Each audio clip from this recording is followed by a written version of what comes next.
27 तारखेला रात्री एक गोराई हद्दीतली एक फिर्यादी राहतात त्यांच्या घराच्या बेडरूममधून कोणीतरी अज्ञात चोरट्याने घरात घुसून घरातील दागिने 7 लाख रुपये किमतीचे दागिने चोरून नेले म्हणून त्यांनी ते तक्रार दिली होती.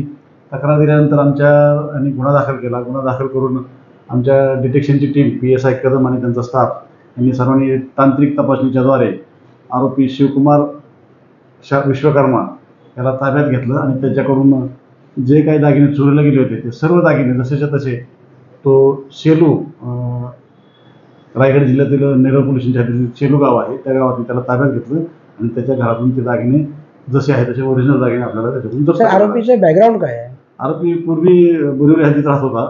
त्याच्यावरती बोरिवलीमध्ये 4 गुन्हे दाखल आहेत, चोरीचे, घरफोडीचे, रॉबरीचे आणि चारकोप पोलीस स्टेशनला एक गुन्हा दाखल आहे त्याच्यावर.